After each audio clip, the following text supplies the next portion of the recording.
Welcome, my friends, to a continuation of our playthrough that we started a few weeks ago of the game book you see before you, the very epic and awesome Dracula Curse of the Vampire, an Ace game book by Jonathan Green. Enjoy the free library music in the background that I didn't have to pay for to add atmosphere. The best kind is the kind you didn't have to pay for. So, we're continuing from last time. As I mentioned, we actually played about 3 hours of the game last time. It took about 1 hour just to actually get started, to read through the intro and everything. Oh, hello, Mr. Stu's Game Reviews is in the house. Hello to you, Stu. We have 2 concurrent viewers. Sounds like a party to me. How's our lighting? Is it spooky enough? Okay, Stu says, I may not. He also says, fancy meeting you here. He says, I may not stay too long, but I wanted to say hi at least. Hi back to you, Stu. Thanks for joining. Yeah, so this is a game book I started, I believe, 3 weeks ago, and then life got in the way, and now I am going to continue it. All we really did was, well, actually, you know, some serious stuff happened, you could say. You can choose between 4 different characters in Dracula Curse of the Vampire.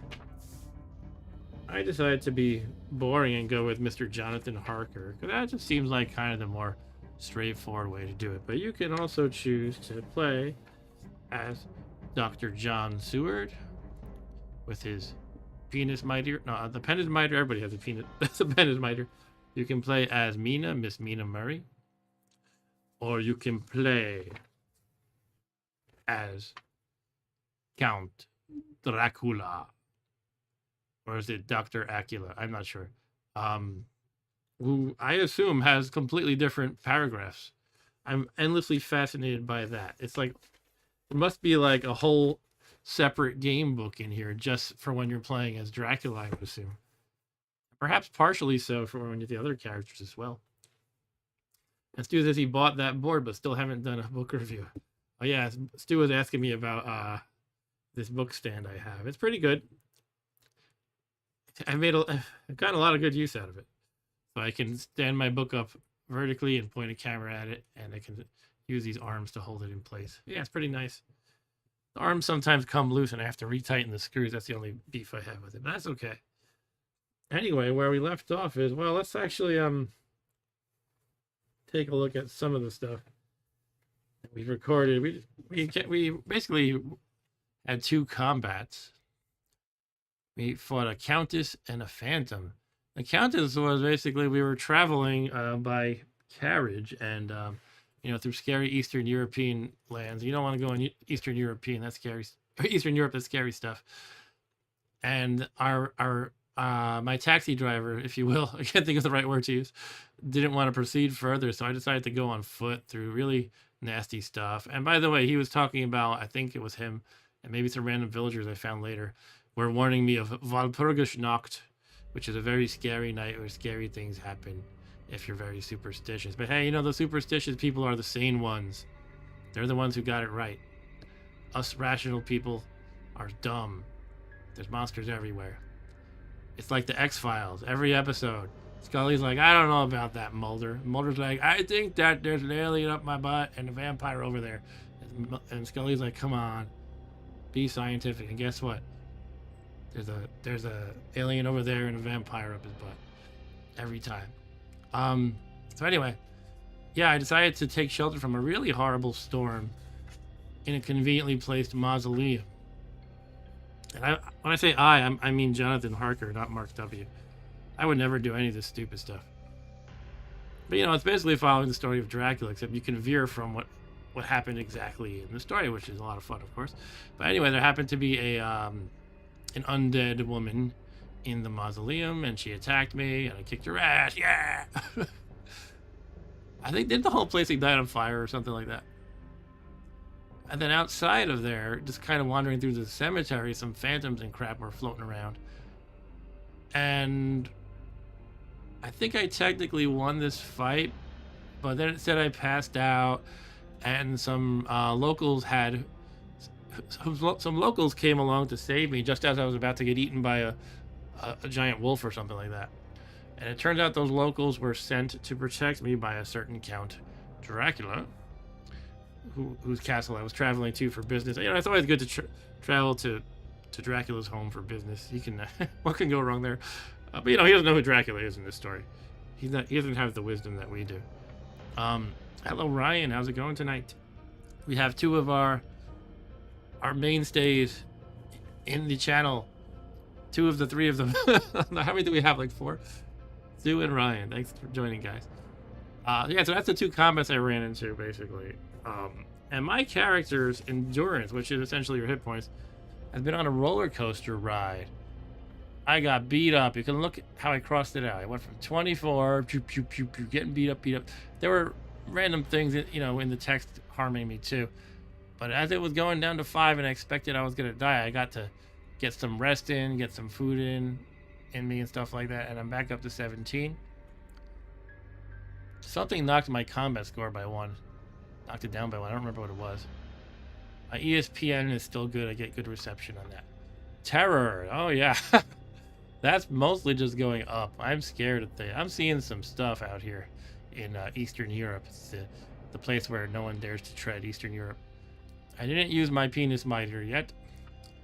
No, I gotta stop making that joke because it's probably getting lame after the 8th time. But the penis miter is a special thing you can use. Excuse me, 3 times for the entire game. I don't know if you can ever replenish it. I think in the intro it just says 3 times per game, and that's it. So I would check it off each time I do it. And that's basically, each one is kind of a magical, I don't know, what do you call that term? Deus Ex Machina. Like, oh, I just happened to get out of the jam by, you know, lucking out of it or whatever. Something like that. I had those in the other game book by this author. One of the other game books I played by this author, which was the Krampus book. So, you know, basically when you're in a tough jam, you can use it. And there were times when I was considering using it already. I think I had 2 opportunities, but I decided not to at the moment. And Stu says, it's like when you decide to turn to a page you weren't supposed to. I'm going to go to the page that like heals all my endurance, because I saw that when I was flipping through. Hey, look at that. I healed up my endurance. Yeah, I found a couple of objects along the way so far. A golden crucifix, some good luck tokens.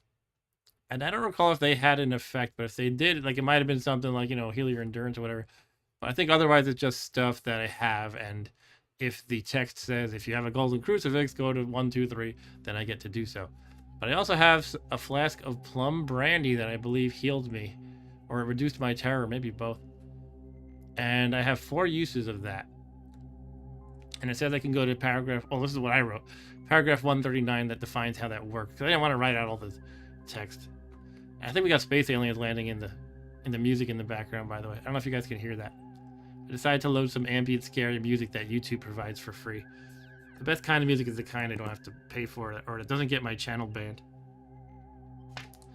But yeah, it started out seemingly kind of mood appropriate, but now it sounds like woo. I made it really low just because I didn't want it to overpower my voice. But anyway, what else is there to say? Essentially, we just arrived at Count Dracula's castle, so we spent like a few hours in last stream just getting to that point. And I already saw some crazy stuff already. I've gotten into fights and whatnot. Almost died a couple times. Yeah, while I have it in mind, why don't we look up quickly in paragraph 139 what the brandy does for me. Plum brandy, delicious. I think it's just something like you restore endurance or whatnot. It's really good brandy. So as you can see here, the flask does indeed contain plum brandy, which warms you from the inside and helps to ease your anxieties. Gain 3 endurance points. The flask contains 4 further measures, and each measure will restore 3 endurance points. Oh yeah, there's a whole like complication to it, because you can't drink too much at once. I love it. If you drink more than 1 measure in one go, you must also reduce your combat score by 1 point for every measure over the initial one that you drink, until after your next battle. You may also deduct 1 point from your terror score, but this is not cumulative. So if you get extra drunk, you fight worse, but you're less scared at least. And it gets into the whole complicated example. But yeah, I think you basically have to drink 2 at once to get any terror bonus, but you also get the combat penalty. If you drink 3 at once, you get an extra combat penalty, so 2 points deducted for combat, but you have that cap of 1 terror point. So what I'm hearing is I should drink, I have 4 uses, I should drink 2 at a time at the right moment to reduce my terror. Okay, so that's cool. And Ryan says Mary Shelley's Frankenstein is much better than Bram Stoker's Dracula. Hot take. I enjoyed Dracula quite a bit when I finally read it. I read it in like, you know, I think it was the year 2010. You know, so I was already well into adulthood. Not like something I picked up as a teen. And I only picked it up because I was stranded at New York's Penn Station because it's the Long Island Railroad, and it was like my first week at a new job. I think it was a Thursday in September 2010. And basically I was stuck there until like midnight. I got home at about 2 a.m. So while I was sitting there around at Penn Station, I went into the bookstore and I was like, I never read Dracula. Let me just buy it. And so I started reading it. Then I actually quite enjoyed it. And Stu says Frankenstein was one of the most boring books he'd ever read. Okay, well, everybody's got their tastes. Right, so why don't we get into it? So we were at paragraph 363 when we met Mr. Blah himself, Dr. Dracula. I'm not gonna review all the mechanics and stuff for this game. I pretty much have a basic handle on them. I might need to look up a couple of things in the beginning section. Yeah, I'm gonna need a little bit of a reminder on combat, but basically it's like, you add your yeah, I know how it works. So the way, I'll just review that really quick. The way combat works is, you take your combat score, which is, for me it's 9, and the enemy's combat score. It's like fighting fantasy. You add it and high roller wins. However, there's a little bit of a complicating factor that actually makes it a little bit more interesting. Is there's the concept of initiative. Initiative means you add 1 to your roll, and the text will tell you who has initiative. It's basically what you would think. If I get the jump on some, monster, I'll have initiative. It gets the jump on me, it has initiative. But it also works like whoever wins a combat round gets the initiative. So I could be fighting, let's say a wolf with combat 8, and it gets the jump on me, so it gets +1. So we're kind of even, right? I have 9 and he has 9. But if I manage to win a combat round, the initiative goes to me. So now I have 10 and he has 8. And that can make all the difference, because at that point I have a +2 advantage. But if he manages to get the better of me in a combat round again, then it'll be 9 and 9 again. So that's kind of a neat little factor in combat. I kind of like that. All right. So over to paragraph 363, which I believe I read to the end of last time. But hey, let's read the whole thing again. This is basically me meeting up,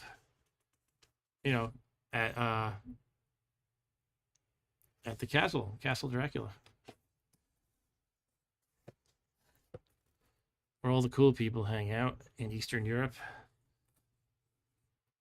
I thought Dracula in the book was quite brutal. It was the movies actually make him seem tamer almost. Like most of the book is written, maybe all the book is written in kind of like letter form, like people writing letters to each other and telling the story of what they experienced. There's one point where it's like, there was a mother who, I can't remember the whole thing. A mother missing her children, and she tracked it down to Count Dracula, Count Dracula's castle. So she's screaming outside it, and he, I can't remember the details, unfortunately. It's something like he put them all in a sack and smashed them into the stones, and then threw the bag right at her or something, and then he killed her too after she was horrified. It was like, whoa, he didn't have to be that cruel, but it kind of really drove the point home, more than like Bela Lugosi going blah. And it's like he was like a real evil monster. Anyway, Bela Lugosi going blah. And Ryan says, I really enjoyed Frankenstein. Dracula devolves into women's pen pal. Okay, he doesn't like the epistle format of it, I guess. All right. So,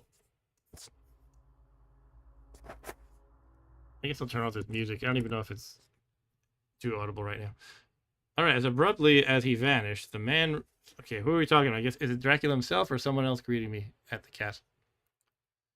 What's her name was totally draining baby, says Ryan. Mina? Mina was? Mina didn't. Mina kind of got bitten, but was like a half vampire or something, right? Wasn't her situation kind of weird? She didn't like totally turn. I don't quite remember. Anyway, as abruptly as he vanished, and we'll have to figure out who he is, the man suddenly reappears and takes his seat again without a word, and you resume your journey. Oh, that's right. It was the carriage driver dude. He just kind of jumped out of there and then came back, I think. He was checking something, or I don't know. You can't help feeling possessed of an uncanny sense of looming dread, and the time seems interminable. Excuse me. Gas and Gamebook reading don't mix. The time seems interminable as you continue on your way. Should use my pencil pointer. As you continue on your way, now in almost complete darkness, for the rolling clouds obscure the moon, you sense that you are ascending, punctuated with periods of quick descent, until you become conscious of the fact that the driver is in the act of pulling the horses into the courtyard of a vast ruined castle, from whose tall black windows comes no ray of light, and whose broken battlements show as a jagged line against the sky. Oh, they're like my house. Okay. Ryan says when you met Stu, was his grip like a vice? What?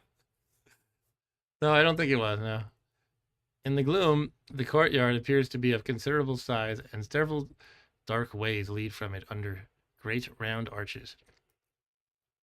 Oh, this is the word I had to look up, and now I forget how you say it. The calèche? The calèche comes to a halt. That's basically the carriage. The calèche comes to a halt, and the gypsy driver jumps down, holding out his hand to assist you to alight. You cannot help but notice his prodigious strength. His hand is like a steel vice. Oh, this is what you're referring to. Okay. His hand is like a steel vice that could crush yours if he so wished. He takes your personal belongings from the carriage and places them on the ground beside you. You are standing in front of a great door, clearly ancient and studded, with large blunt-headed iron nails, set within a projecting doorway of carved stone, although the carvings have been much worn by time and the weather. As you stand there awestruck, the driver jumps back into his seat, and with a shake of the reins, sets the horses moving again. Yah! Trap, driver, and all disappear into one of the deeply shadowed openings. All right, so I'm just here in front of the castle. And Stu says, I think Mark was more like Frankenstein. Okay. You can see no signs of a bell or knocker upon the door. So you simply stand there in the courtyard in silence, not knowing what else to do. You doubt your voice could penetrate these frowning walls, even if you were to announce your arrival. And as you stand there, you realize that this is the same place Mr. Renfield visited before you. An expedition from which he returned a broken man. I think I've got kind of a lot of signs here that maybe I should, maybe it's not a good idea to be here. And yet I persist. Nevertheless, he persisted.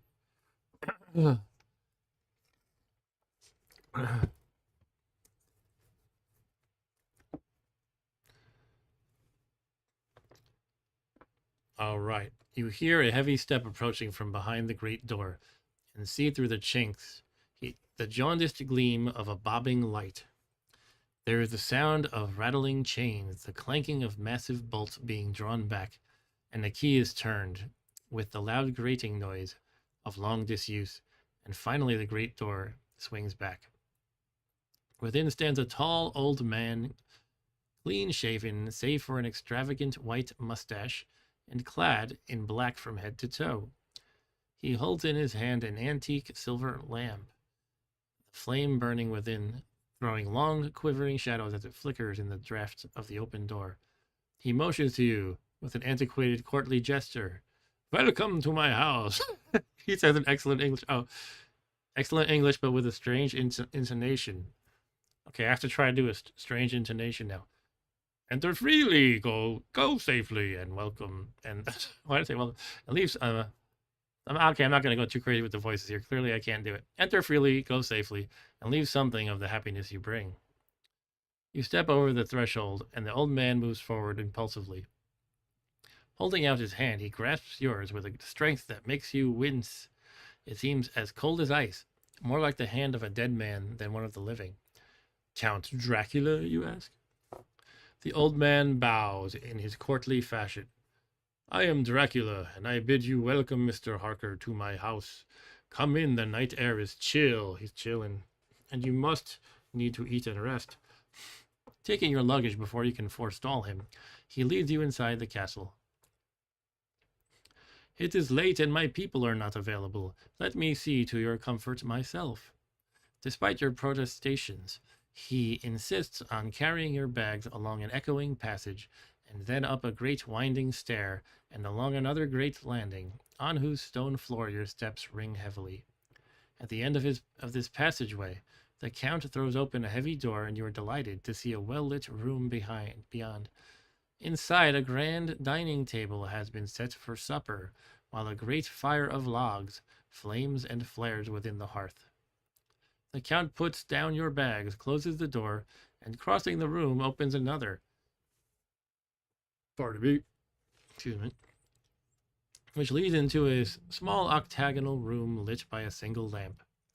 Passing through this, he opens yet another door, motioning for you to follow. Here's a great bedroom, warmed by another log fire, which sends a hollow roar up the wide chimney. It is a most welcome sight, for you are exhausted after your traumatic journey to the Count's home. Yeah, I'll say that was traumatic. The Count leaves your bags inside the room and withdraws, saying, "You will want to refresh yourself after your journey. I trust you will find all you wish. When you're ready, come into the other room, where you will find your supper prepared. It is past midnight. If you want to politely decline your host's offer of supper and retire for what remains of the night, turn to 371. If you would prefer to have something to eat before retiring, turn to 146. All right, guys, as always, feel free to chime in with what I should do. Cast your vote. I'm not going to, super formally do this and count votes or anything. Or not. Sometimes I'll just make my own call myself. And ultimately, it's up to me. Basically, I will consider your input. But I don't know. I think I want to have a meal. Yeah, maybe Stu said maybe just ask for blood to drink. Yeah, that'll catch him off guard. Can I just drink some blood? Ryan says 146. Yeah, I'm going to go to 146 and have a meal. Certainly, Dracula's diet is completely normal. So we're going to 146. Oh, that's him. Which movie Dracula does he look most like? I guess probably Gary Oldman, but actually maybe Gary Oldman when he's like in his disguise, when he looks when he's like out and about, he has the top hat and everything. Not when he's like the guy with the the weird double beehive thing or whatever. I don't know. I don't remember what he looked like when Keanu Reeves showed up to his house. Do you like Coppola's Dracula? I need to rewatch it, says Ryan. Yeah, I like that one. Yeah. I like the old Nosferatu too, actually. Stu mentioned Nosferatu. I've never seen the 70s Nosferatu. I meant to. I think it's on Shudder. I don't have Shudder anymore. I paid for a couple of months, but I was like, I'm not watching it enough. I watch it like once a month or something. The light and the warmth of the Count's courteous welcome has dissipated all your doubts and fears. And you realize that you are indeed half famished with hunger. Having made your toilet, you make your way into the other room. Supper is already laid out. Your host is standing on one side of the great fireplace, leaning against the stonework. With a graceful wave of his hand, he says, "I pray you, be seated and sup how you please. You will, I trust, excuse me that I do not join you, but I have dined already, and I do not drink wine." That seems fishy to me. You hand him the sealed letter that Mr. Hawkins entrusted to you before you left England for Transylvania. Excuse me a sec. And Ryan said I'd never seen Nosferatu. As a horror fan, I really need to watch it. Yeah, we could do that for an upcoming watch party. And Stu says Klingon blood wine. Is that a thing in Star Trek? I'm sure it is. You hand him the sealed letter that Mr. Hawkins entrusted to you. We already read that. Before you left for Transylvania, informing the Count that you have recently qualified as a solicitor. As he digests the contents of the letter, you fall upon a most excellent roast chicken. Now, the reason why I'm like this is because I'm imagining Keanu Reeves, and he's like most excellent, like Bill and Ted right now. I don't know. That's how my brain works. You know, Keanu Reeves was in Dracula. Anyway, playing this very character, Jonathan Harker. All right. So anyway, my strange mind wandering aside. Excellent roast chicken. This with some cheese and a salad and a bottle of Old Tokay, which you have 2 glasses, is your supper. Restore up to 3 endurance. Excellent. All right, so we are now all the way back up to 20. Actually, we have a max of 24, so we're not all the way back up. But yeah, again, our endurance has already been a roller coaster ride, and I kind of like that. It got me scared I was gonna die when I was at 5, but then it gave me opportunities to heal up. It's kind of cool when you feel like you're on the edge, but then the game doesn't get so punishingly brutal that it kills you. It gives you an opportunity to heal up. Anyway, that's my thought. But I'm gonna have to start using the eraser soon because it's already a full box. Pardon me once again. Yeah, the dinner gas from my own dinner, which was apparently less nutritious than what Count Dracula is serving. Actually, it was about the same, probably. Level of gas doesn't correlate with nutrition level, does it? Anyway, when you have finished eating, at your host's behest, you draw up a chair and join him by the fire. He proceeds to ask you many questions about your journey, and you tell him by degrees of all you experienced on the way to Castle Dracula, while you study his striking physiognomy. This is a word I use every day. Physiognomy more closely.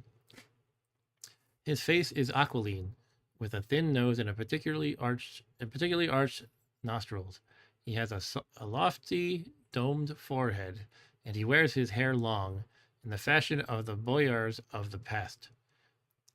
The mouth is rather cruel-looking, with peculiarly sharp white teeth, which protrude over the lips, whose remarkable ruddiness shows astonishing vitality for a man of his years. His ears are pale and extremely pointed. So he's actually a Vulcan, Stu, not a Klingon. The chin is broad and strong, the cheeks firm though thin. The general effect is one of extraordinary pallor. I wonder why. You also notice his hands where they rest upon his knees. Move it, arm.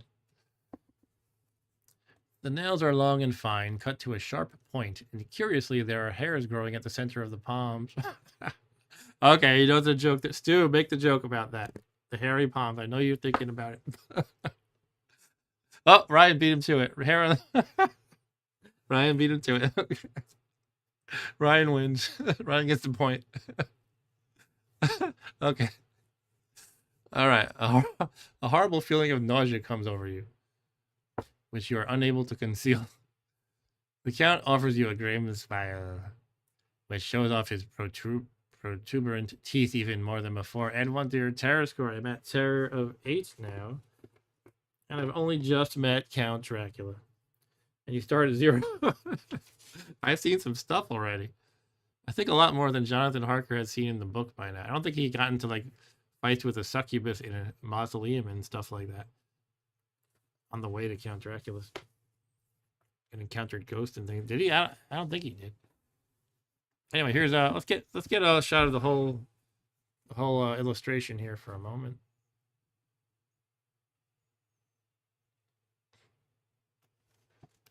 That's our host, our kind and gentle host. He actually just gave me nice food because he's trying to get me healthy so he can drain my healthy blood.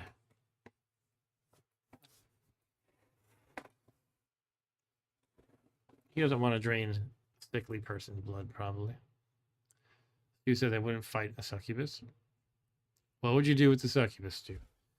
You are both silent for a while, and looking towards the window, you see the first dim streak of the coming dawn color the sky. From beyond the walls of the castle, you hear the howling of many wolves down in the valley below. The Count moves towards the window, his eyes gleaming. Listen to them, the children of the night. What music they make. Seeing the look of appalled horror on your face, he adds, you must be tired. Your bedroom is all ready, and tomorrow you shall sleep as late as you will. I have to be away till the afternoon, so sleep well and dream well. With another courteous bow, he leaves the room. You are lost in a sea of wonders, your mind awhirl with strange things which you dare not even confess to yourself. You pray that God keeps you safe, if only for the sake of your dear Mina back in England, so many, many miles away. Oh, yeah, this is cool. Look at this. You can change characters now. You can do a cutscene and swap to another character. I have never seen this in a game book before. Did mention this in the intro that you can swap characters sometime, and it said you would know, and you would know from the text when you can do that. So what do you guys think? Should I switch to Mina now and see her side of the story, or continue with Jonathan Harker? Let me see if I have the sheet. I do have the sheet for Mina, right? Yeah. So her stats, by the way, you compare her to Jonathan. Jonathan has like 9 agility, 10 combat, 24 max endurance, and she has 8, and 20. So she's actually kind of worse stat wise. But she also has ESP though. ESP is better than Jonathan's. ESP of 8 instead of 7. And here's a special thing. I hope I didn't forget to use this so far. All the character sheets have like a special symbol. I mean, you can do a special thing. I don't know what, that's specific to the character. Anytime I see a cross as Jonathan Harker, I can add 10 to the section number and read that one instead. So it's like a character specific thing. And Mina has a similar thing, except it's with a bat symbol. Add 20 to the section number when you see the bat. And Ryan's vote is in for 371. In other words, continue as Jonathan Harker. Okay. Anybody else have any input on that? Oh, Eric's here. I kind of did. I missed you said something before, Eric. Eric says, I would love to watch, but I'm on a flight, and the in-flight Wi-Fi can't keep up with the stream. Oh, that's too bad. One thing you can do, maybe you already tried this, is on YouTube, there's a way to change the resolution of what you're watching. You could bring it down. You don't really need the 1080p that I'm streaming at, probably. But you're probably already gone now. Excuse me. Yeah, all right. All right, I'm going to go to 371 as Ryan suggested. Continuing as Jonathan. I know Kung Fu.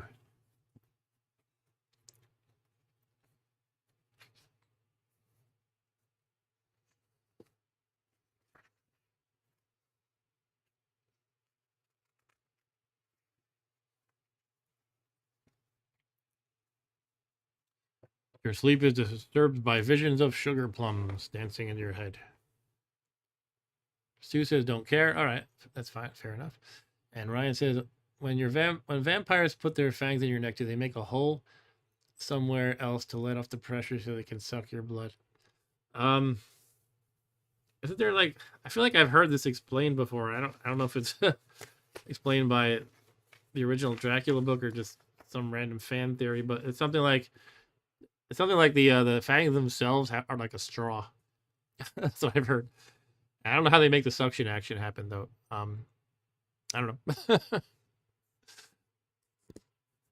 Anyway, 371. Your sleep is disturbed by visions of skull-faced phantasms, wolves, and women with skin the color of ivory. That sounds hot. But you're unable to rouse yourself from your nightmares. When you do eventually awake, you realize it is late in the day. I mean, we went to bed quite late and we had disturbing dreams, and we were exhausted from all that nonsense we encountered. Having dressed, you go into the room where supper was laid out the night before and find a cold breakfast waiting for you, with a hot pot of coffee keeping warm on the hearth. That's nice. There is a card waiting for you on the table. My friend, I have to be absent for a while. Do not wait for me. D. He signs his name D. You set to and enjoy a hearty meal. Gain 2 endurance points if you dined last night, but gain 3 endurance points if you did not sup with your host. Okay, yeah, so I gained 2. And wow, I'm up to 22 again. I was on the verge of death a couple of days ago, or yesterday, whatever it was. And Ryan says, I like this, that he feels comfortable with you to call him, to call himself D. Yeah. Just call me D. When you are done, you look for a bell to let the servants know you have finished, but you are unable to find one. There are other odd deficiencies in the house as well, especially when you consider the evidence of wealth that are all around you. The table service is of gold, and so beautifully wrought that it must be of immense value. The curtains and upholstery of the chairs and sofas and the hangings of your bed are of the costliest and most extravagant fabrics. They must have been of incredible value when they were made, for they are clearly centuries old, although they are in excellent order. But you have not seen a servant anywhere, or heard anything near the castle except for the howling of wolves. The other strange thing is in that none of the rooms is there a what do we got here? Is there a mirror? Oh, you had to get the shaving glass from your bag before you could either shave or brush your hair. I think you can do without shaving for a day after all that nonsense. I haven't shaved in a couple of days, and I didn't do any of this nonsense. Worst thing I did was can't think of anything. I had to go to a Stop and Shop today and buy some food for my daughter's birthday party that's happening tomorrow. She's turning 6 years old. All right. So weird that there's no mirror sister. Yeah, I wonder what that could be about. All right. Sorry, let's get back in focus here. When you are done with your meal, excuse me. See, I can't do a cut. If you see somebody read a book on TV, if that's even a thing, you know they're doing cuts to drink their water and stuff like that. When you're done with your meal, but whether to call it breakfast or dinner, you do not know, or it was between 5 and 6 o'clock when you ate. You look for something to read to help you pass the time, but there is absolutely nothing within the room. Thanks, guys. Stu and Ryan say happy birthday to my daughter. She is scared of the cover to this book, by the way. She doesn't deal with scary things too well. Like something that looks kind of fairly innocuous to me is a very scary thing to her. You know, something that's scary, like like it could be, I don't know, a pumpkin, a jack-o'-lantern in the dark. She'll be like, get away from that. That's good that she's not jaded yet, though. She's not jaded. She actually likes scary things, but she's afraid of them at the same time. She's very sensitive to them. And I don't know, I don't need to go into a whole thing about my daughter, but when she's ready, I'll expose her to more scary things. For now, it seems like, sometimes she wakes up in the night because she had a bad dream, so let's keep her away from things she finds scary. All right, seeing the sun sinking towards the mountains through one window, you determine that the door by which you first came upon your suite of rooms is in the southern wall. Okay, now we're getting into the standard Gamebook stuff of, do you want to go east, north? Okay, so the door by which you first came upon your suite of rooms is in the southern wall.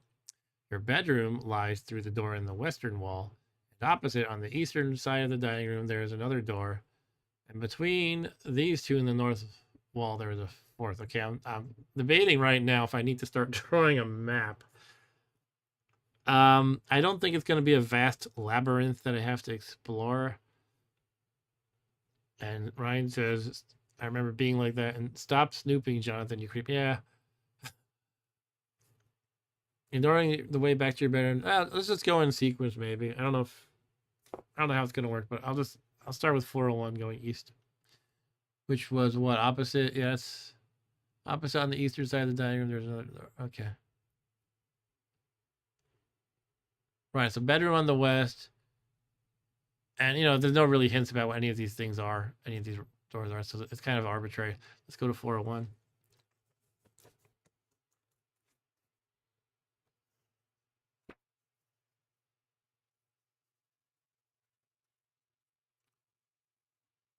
The end. No. So I see at the end at number 400, but let's not read that. We're at 401.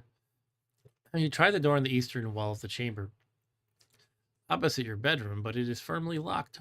There is no way you are going to be able to open it. You're going to have to try another door, okay. But will it be the door to the north or the door to the south? Oh, let's go north. 431. So here's a little thing I'll read very quickly just because I noticed it. See, remember I said you can play as Dracula? Look at this paragraph. Yes, master, Renfield says, staring at you dumbly. See, that must be when you're Dracula. Renfield calls you his master. But it's kind of funny. It seems like there's probably a whole set of paragraphs just like a whole separate set of paragraphs just for playing as Dracula, which is like crazy. It's like multiple books in one almost. And Stu said the door to the south is impassable. Impassable. Absolutely impossible to pass. Impassable. Okay. The door opens, and finding yourself in a library, you set about scouring the shelves. You are delighted, if not slightly surprised, to discover the archive contains a vast number of English books, whole shelves full of them, in fact, as well as bound volumes of magazines and newspapers. Although you notice that none of them are particularly recent, the books are varied in nature: history, geography, politics, political economy, botany, geology, law, but all relate to England and English life. Do you want to continue to examine the English books contained within the Count's Library, 471, or would you prefer to look for something pertaining to the region of Transylvania and its customs, 490? Yeah, I mean, who cares about stupid England? Oh, Ryan wants to look at the English stuff. Okay, 471.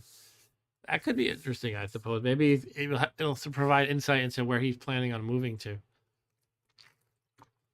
right, let's do that.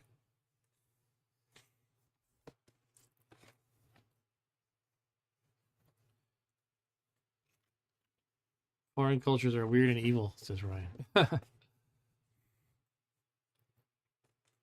Especially Eastern European. Everything's creepy there. Okay, 471. There are even such reference books as the London Directory, Whitaker's Almanac, and the Army and Navy lists among the Count's collection, and it gladdens your heart when you stumble upon the law list. While you are looking at the books, the door opens and the Count enters the library. Ooh. What are you doing in my library? Blah.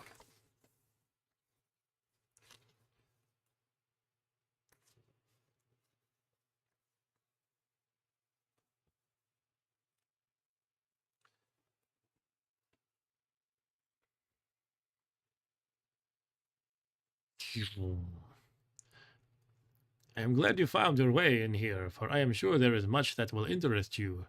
These companions, at this he lays his hand on some of the books, have been good friends to me, and for some years past, ever since I had the idea of going to London, have given me many, many hours of pleasure. Through them I have come to know your great England, and to know her is to love her. I long to go through the crowded streets of your mighty London, to be in the midst of the whirl and rush of humanity. But alas, as yet, I only know your tongue through books. To you, my friend, I look that I know how to speak it. You shall, I trust, rest here with me a while, so that by our talking I may learn the English intonation. You accede to the Count's entreaty, and in return ask if you might use the library whenever you choose. Turn to 533. At what point does my terror break my mind? Oh, yeah, that's right. There is a rule about making a terror roll. I'll have to look up how that works again. But something like basically the higher your terror, the more likely you are to fail the roll, as you might expect.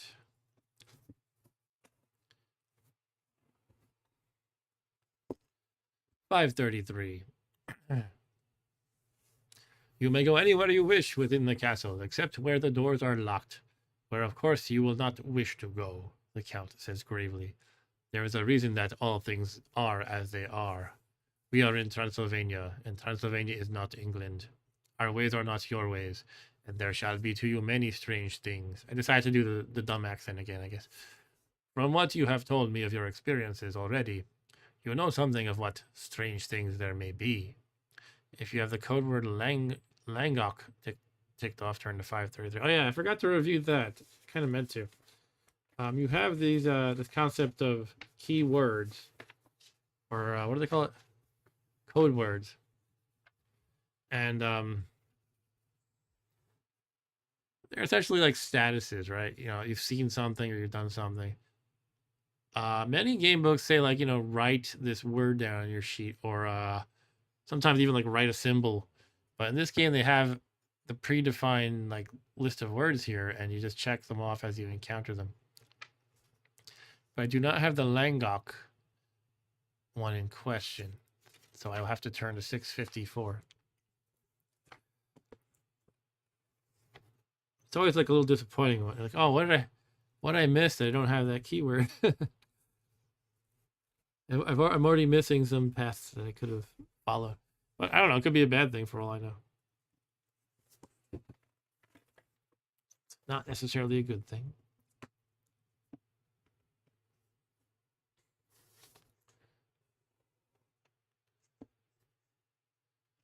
Come, the Count says.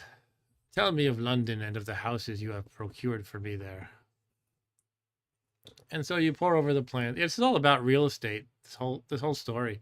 If we had Zoom, I could just do it with him over Zoom rather than traveling to a scary place. But alas, we don't have the internet in what year did this take place? I don't even know. Sometime in the 19th century, perhaps. Anyway, and so you pour over the plans, deeds, and other paperwork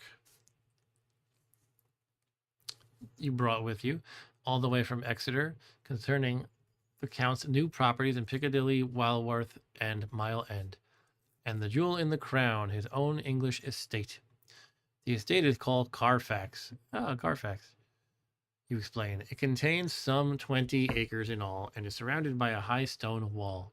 There are a great many trees, which make it gloomy in places, and there is a small lake fed by subterranean springs, the water flowing away in a fair-sized stream. And Ryan said, how the heck would you have bought property internationally back in the day like this, I guess? Someone has to travel a long distance. And I suppose the real estate brokers or whatever you call them would generally be doing the traveling. I don't know. I guess it depends if they thought the offer is serious. They wouldn't make a huge trip for nothing, right? It might have also just been a plain rare thing. I don't know. Anyway,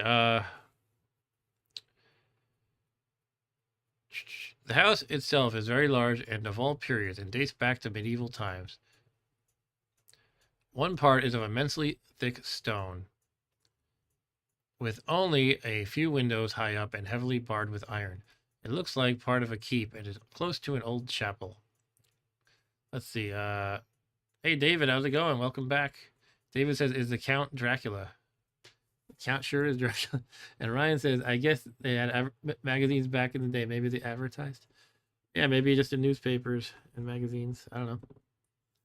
We can you can ask Chat GPT and it'll make up something to answer our questions. All right. Looks like part of a keep and is close to an old chapel. You set up the portable lithograph projector you have carried with you all the way from England, and much to the Count's delight, projects views of the house onto a bare stone wall, which you took with your Kodak from the cardinal points of the compass. There are very few other properties close at hand, you go on, one being a very large house only recently converted into a private lunatic asylum. That sounds like it's up the alley of Dracula, perhaps. Excuse me.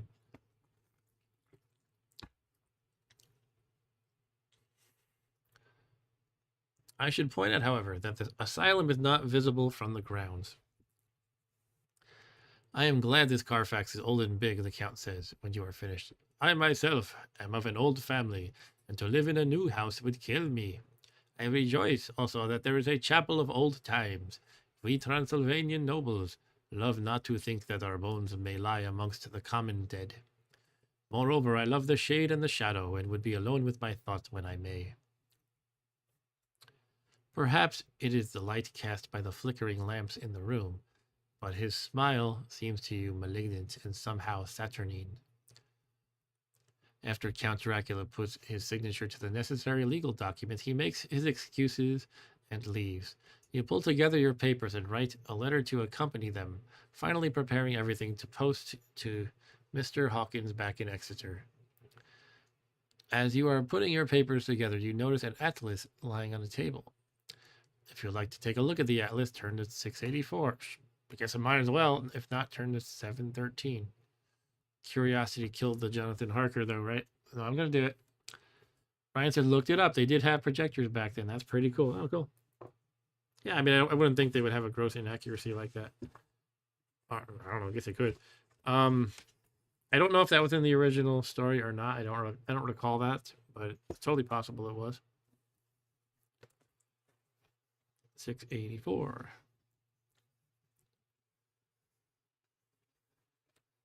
Jeez, I don't know what's going on here, but this was like a really long couple of pages entry. I'm not going to read. That would be cheating. What I like about this book is you can tell that there's so much to it. There's so much to it that you could probably play it like 10 different times and encounter new stuff every time. I mean, you can literally play as Dracula. It's crazy. I keep saying that, but I'm just like, I'm like amazed by that, right? This is the reason why I've seen some reviews of this that are saying is there's basically nothing of this caliber out there in terms of game book. And Brian says, I looked it up. They did not have vampires back then, though. Oh, that's too bad. I mean, I guess the whole thing is phony. Then I should just stop playing now and throw out the book. 684. The book falls open naturally at a map of England, as if that page has been much studied. Looking at it, you find in certain places little rings have been marked, and on closer inspection, you notice that one lies near to Purfleet, to the east of London, where the Count's new estate lies. The other two locations marked in this way are your hometown of Exeter and Whitby on the North Yorkshire coast. Tick off the word Turkap and then turn to 713. See, I don't know what most of these words mean that I'm ticking off. You can look up what these words are, Ryan. What language are they? Here you go. You can take a screenshot of this. And then, I mean, some of them are obvious, like, they're actual English words like slave and specter. And somnambulism means sleepwalking. And lycanthropy, we know what that is. And cadaver. Okay, so maybe a lot of them are English, but some of them are some kind of other language. Like Langok. And the one what's Babona? What I just crossed off? Terkep. Anyway, we're going to 713.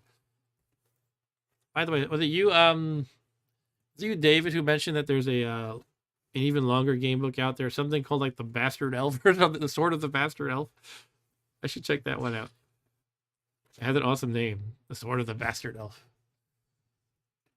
Lycanthropy is werewolfism. That's right, Stu. Turkup means hairy palm in Slovakian sister. I know like lycanthropy is. I've played enough RPGs to be familiar with it and watched enough horror movies and things like that. It was not you. Somebody in the chat last time was saying that, yeah, there's another game book that's even bigger than this one called The Sword of the Bastard Elf. And I think he said it has like 1,500 entries or something like that. Whereas this one has, I believe, 1,000. So somebody went really nuts, some author. But yeah, Jonathan Green did this one. He has a good number of books under his belt. And he's a good developer and / author of these things. I'm not sure what the right word is. Designer / developer. Like, I mean, in terms of game mechanics, he doesn't like have much of the screw you went the wrong way, and he like has good consideration, I feel like, of how your character will progress. Like, if you go this way, you could get beat up a lot, but there's an opportunity to get healed up. Basically, not trying to like F you. And and it's mostly about the story rather than being like painfully difficult. But Jonathan Green, you can go back farther. He did at least one Fighting Fantasy book, and he did also a Sonic the Hedgehog game book, which is kind of funny because I kind of randomly played a different Sonic the Hedgehog book on my channel once just because I thought it was ridiculous, and it was. But now I kind of want to play the one written by Jonathan Green because I'm like, oh, well, this guy's a really good author, and what was he able to do with the Sonic the Hedgehog material? I'm kind of curious. All right. The door opens and Count Dracula returns unexpectedly. Still at your books? Before you can reply, he says, "Come, I am informed that your supper is ready. Didn't we just eat?" I guess I was at the books for a long time. An excellent meal awaits you in the next room, laid out on the table. The Count excuses himself, explaining that he has already dined out. That Count never seems to want to eat with me. He doesn't like eat human food. And Ryan says, wait, there's multiple Sonic game books. Hell yeah, there's like, I don't know how many. I would say at least 4 to 6 or so. And one of them is by Jonathan Green. And yes, that's crazy, but true. What was I doing here? Adding 2 to my endurance. So now my endurance is actually back to 24, which is my maximum. So thanks to Mr. Count Dracula. Yeah, Stu says he's trying to fatten you up. I know, I'm nice and healthy now. My blood is perfect. He probably doesn't like to have the blood of somebody who's gravely injured, right? Or who has disease or anything like that. Anyway. The two of you talk late into the night until all at once you hear a cock crow and the Count jumps to his feet saying, Why there isn't the morning again? How remiss I am to let you stay up so long. And with a courtly bow, he quickly leaves you. And then I open the shades and he dies. Well, he doesn't have any shades. That wouldn't be too smart of him. Turn to 743. Yeah, there should be a it's kind of a thing, different kinds of monsters. Ooh, look at this. Sorry, I just saw a Nosferatu looking vampire and I had to admire the picture. Shoot, where'd it go? I just flipped past it. Maybe it disappeared because because he's a vampire. He's hiding from me now. Here we go. Look at that. That's cool. Stu says, "Wow, you guys are getting serious. Maybe time to introduce him to your bears." Anyway, 743. What was I gonna say though? Yeah, it's been kind of a trope of certain characters, especially vampires, but not only them, die in the sunlight. I think of the trolls in Tolkien's universe, Middle Earth, and in The Hobbit, Gandalf managed to like distract them or something, and before you know it, it was sunrise, and the trolls turned to stone. I don't know. A random thought I have would be, what if you turned it on its head a little bit, and there was some kind of creature that just like died in the night? Maybe that's not scary enough. Like a creature of darkness is associated with a monster, and maybe that doesn't work. I don't know. Well, what if there's a good creature of light that dies in the darkness? Anyway, I'm thinking about monsters too much. Monsterology. You only sleep a few hours, and feeling that you cannot sleep any longer, you get up. You hang up your shaving glass by the window. Something's gonna happen here, right? And are just beginning to shave when an inexplicable shiver passes through you, as if someone just stepped over your grave. But I'm not dead yet. Why do I care if they step over my grave? Take an ESP test. If you pass the test, turn to 804. Okay, so my ESP is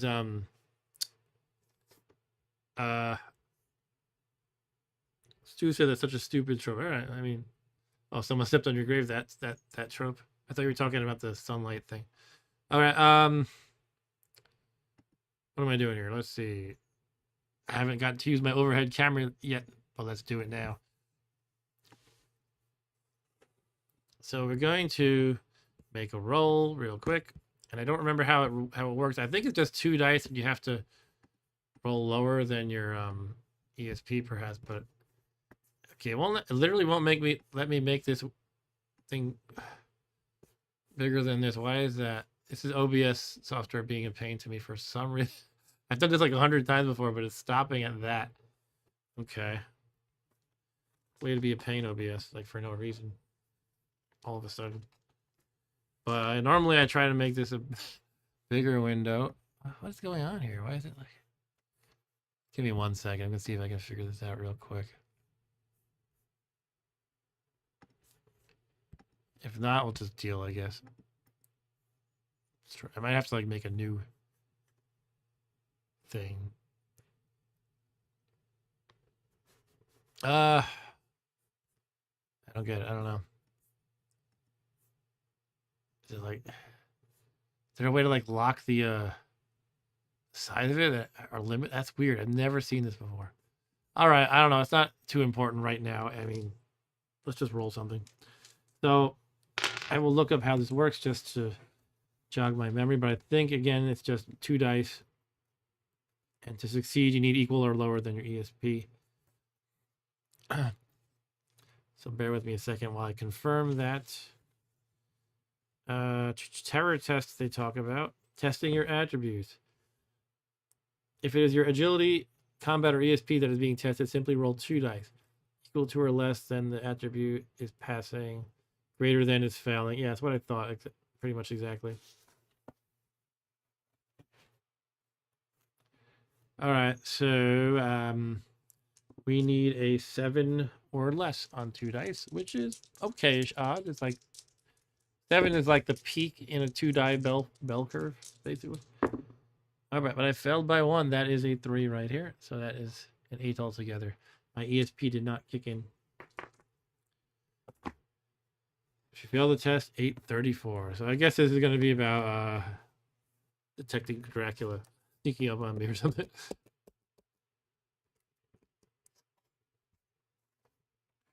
Doesn't that happen in the story where he suddenly appears and you nick yourself? No point in my guessing what happens next. Let's just read it. 834.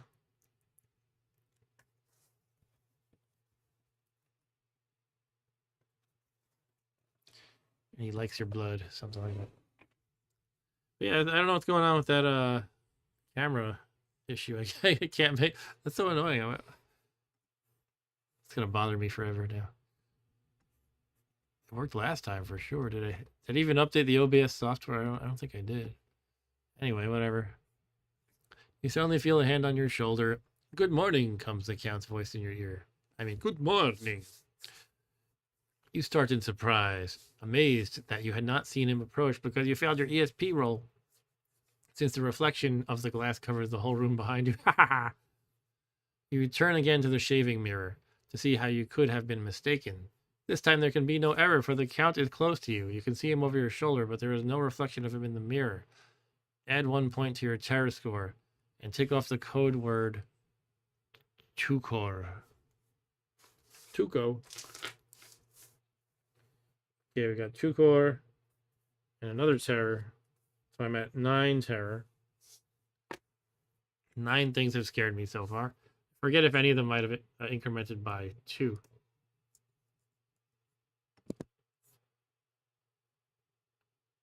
Okay, we had a little bit of a dropped frame issue, but it looks like we only lost 157 frames, which in the big scheme of things shouldn't really matter. Tukor means effing dead in Romanian, says Stu. Right. Also, it is it gave me a warning. Yeah, it gave me a warning about the data transferring over was too little. Like I'm only sending like 1,000 kilobytes per second. Or anyway, now it seems to be okay. And Stu said I didn't notice anything. Yeah, I mean it's kind of hard to, this kind of stream isn't really that dependent on a really good frame rate. Like most of the time, you're looking at a book and my face, which isn't really moving a whole lot. Anyway. Whoop. All right, so yeah, I got scared because he's not reflecting in a mirror. It is then that you see that you have cut yourself shaving and blood is trickling over your chin. Lose 1 endurance point, down to 23 again.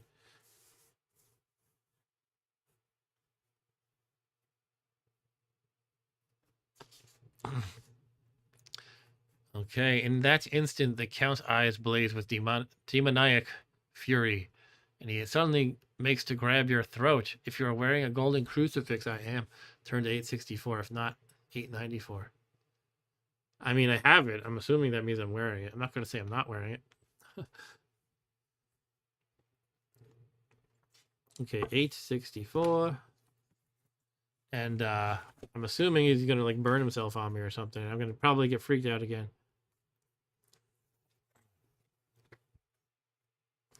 Or he's gonna get scared.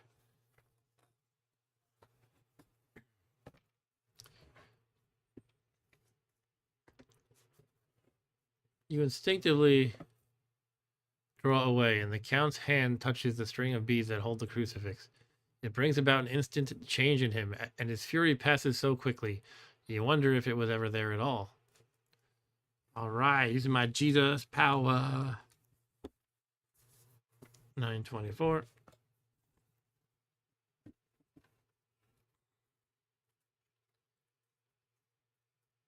You know what I should do is get a bulb of garlic and carve it into the shape of a crucifix and wear that. That's like two weaknesses, two vampire weaknesses in one go, right? My glasses fell off again. What are you talking about?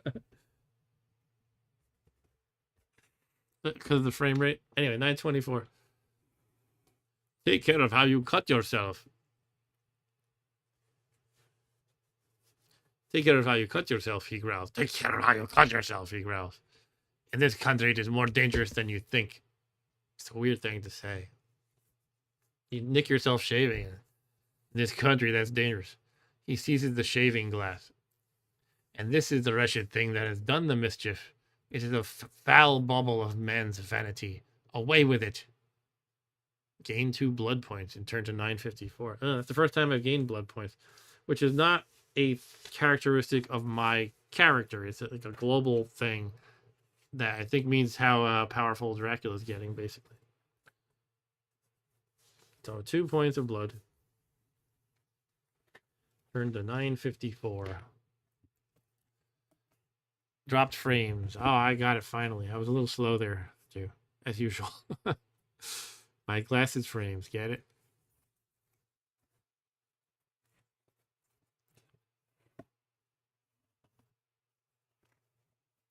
It's hard to I guess I'm just gonna hold this. When you're at like a very, I mean, I'm sure you guys know this. When you're holding like a thick book and you try to like hold open one of the sides close to the front or the end, it's kind of hard to hold it open. So I'm just gonna hold it like this manually.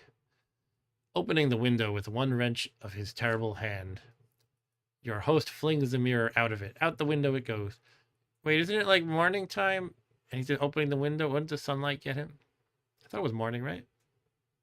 I guess it must not be. He wouldn't be out and about. All right, anyway, he throws the mirror out of it. You hear the glass smash into 1,000 pieces on the stones of the courtyard far below it. With that, the Count leaves again without uttering another word. When you go into the dining room, the Count is not there. He is not out on the stairs either, but having ventured beyond the suite of rooms, you decide to explore further. You soon stumble upon a room that faces towards the south. The view is magnificent, for the castle is on the very edge of a terrific precipice. A stone falling from the window would fall 1,000 feet without touching anything. As far as the eye can see is a sea of green treetops, with occasionally a deep rift where there is a chasm. Here and there are silver threads where the rivers wind in deep gorges through the forests.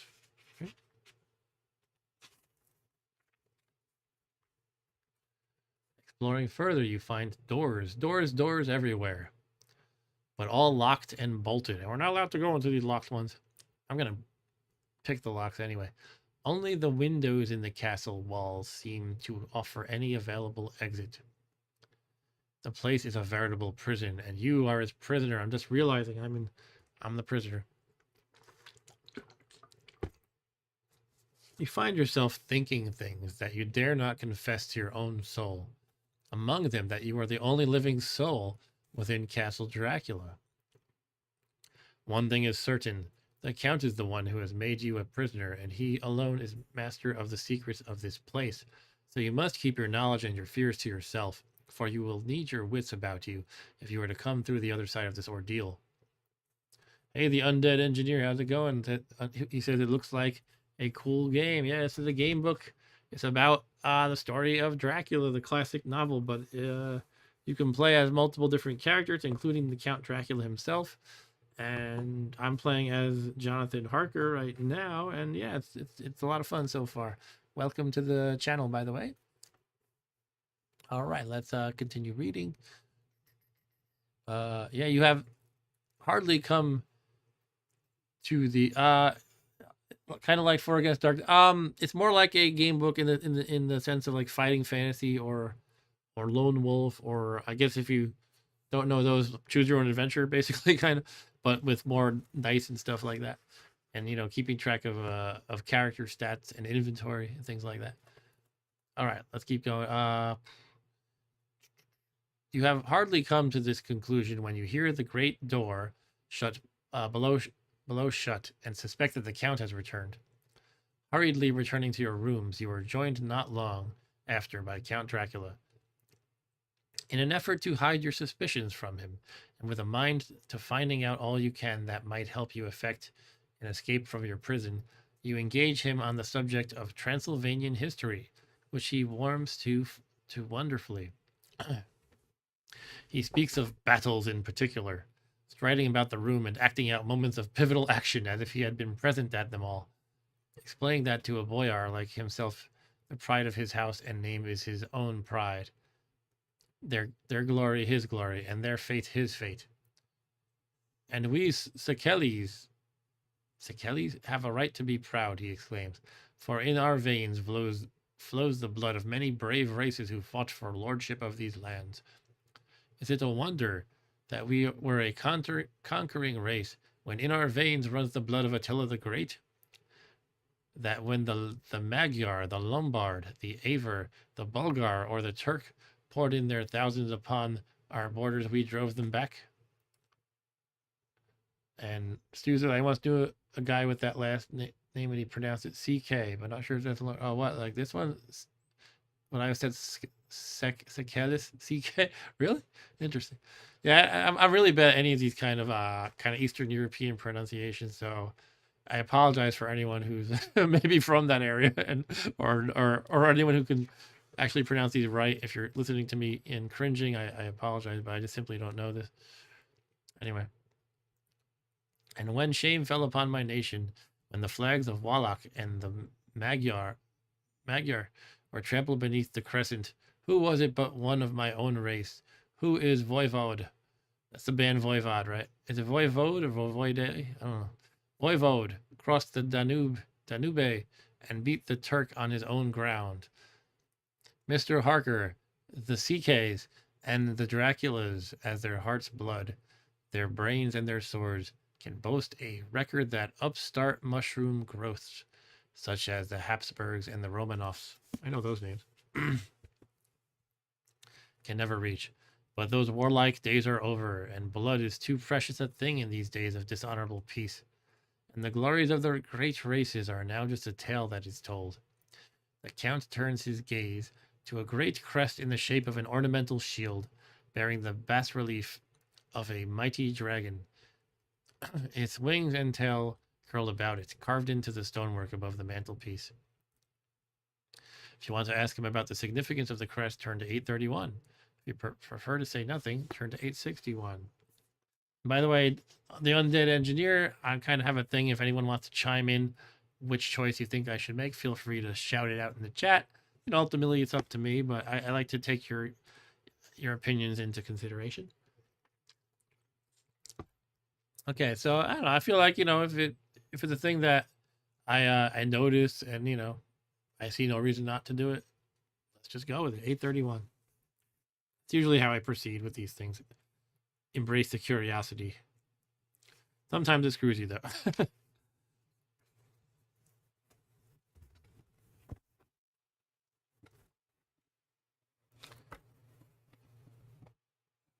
Now this is kind of funny because this is not my paragraph, but over here, you're fighting an urchin. In other words, like a homeless child.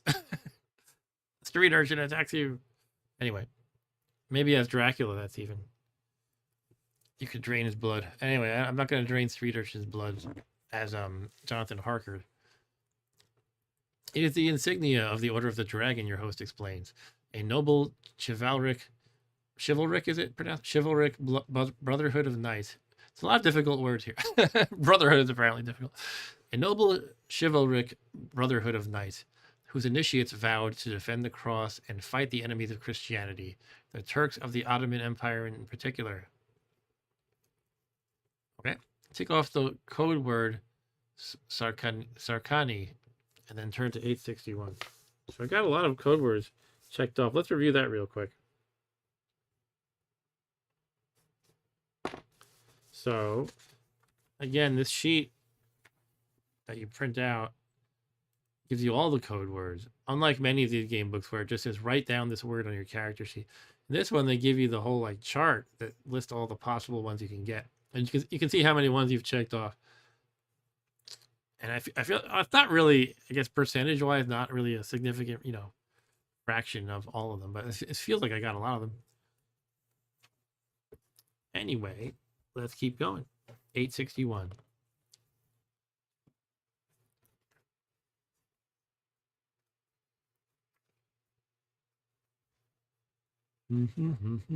I have done For Against Darkness on this channel before, and I should revisit that. I think it's a really cool game. I did think it was quite easy the one time I played, but I know you can play with different like scenarios and stuff, so maybe I just played... I just played what was instructed in the main manual, and I found it pretty easy. I thought there was one character class, I forget what it was, but I thought it was almost like overpowered. Maybe it was Barbarian? I don't know. And my Halfling was kind of really weak. They have added lots more. It says Undead Engineer. Cool. I also have For Against Mars, which I haven't played yet. Maybe I'll do that on a stream sometime. All right, but enough of the past, says the Count. Let us focus our thoughts on future prosperity and the preparations for my forthcoming journey to English shores. But yeah, I like to get old school sometimes and just pull up a game book. I don't even use like the electronic versions. All right. I wish you to write to our mutual friend, Mr. Hawkins, he says, laying a heavy hand on your shoulder. And to any other you wish, saying that you shall stay with me until a month from now. Do you wish me to stay so long, you ask, and your heart grows cold at the thought. I desire it very much. You will rest here with me a while, so that I may learn more of your English ways. Will you acquiesce to the Count's wishes? Turn to 801. Or will you tell him that you have business in England that will not wait another month? What does he do in the story? Not that I have to follow that. I'm trying to remember. No, I think I'm going to go with, I can't do that. That's not reasonable, man.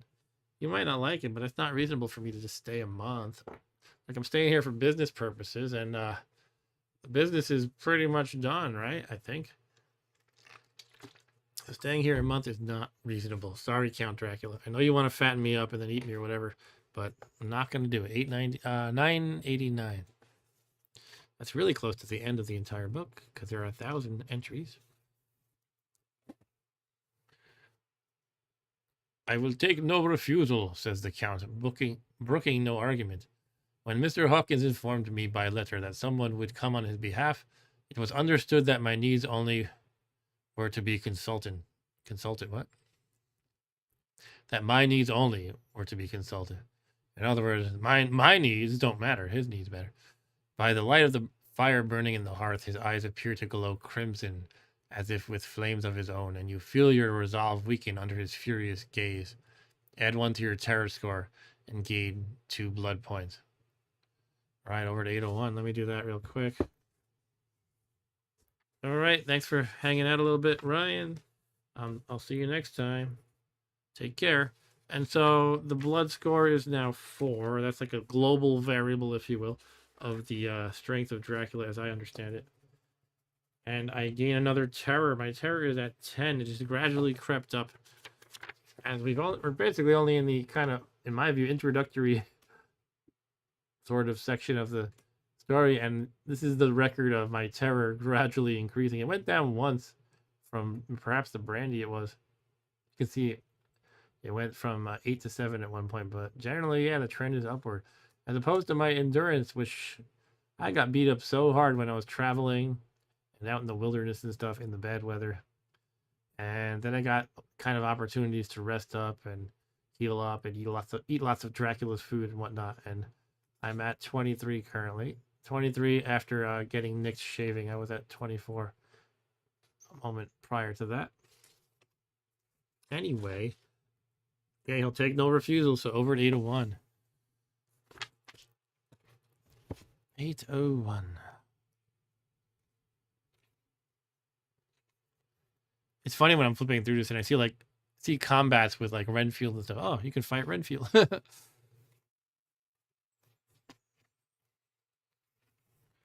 Is it the Nicolas Cage Renfield is the question.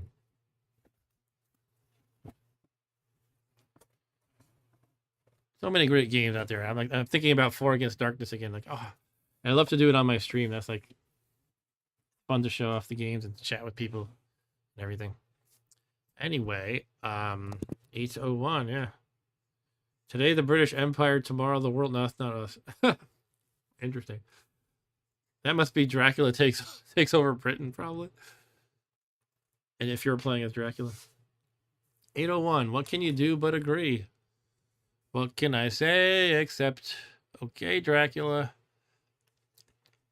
I pray you will not discourse of things other than business in your letters, the Count says, handing you 3 sheets of note paper and 3 envelopes. He's going to snoop in what I write. Snoop at what I write. It will please your friends to know that you are well, and that you look forward to getting home to them. Is it not so? He smiles then, his sharp canine teeth lying over the red underlip. And you vow to yourself that you will be careful what you write, for your host will be able to read the letters before sending them. Yeah.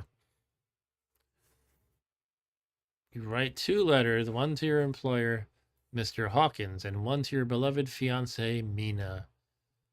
The Count himself composes several notes.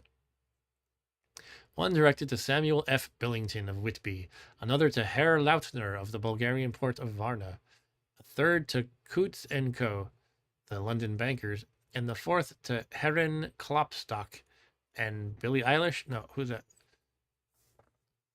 And Bill Royth, bankers of Budapest. Budapest,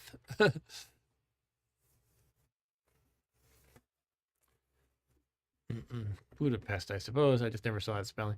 Adding the misses you have penned to his pile, the Count rises and says, I trust you will forgive me, but I have much work to do in private this evening. You will, I hope, find all things as you wish. Okay. At the door, he stops and turns. It's kind of funny how he's always just like, oh, I got to go now. I'll be back later. Oh, I didn't eat today. I didn't eat. I mean, I can't eat with you because I already ate out. And I ate out yesterday, too. And oh, what kind of eating out is he doing, huh?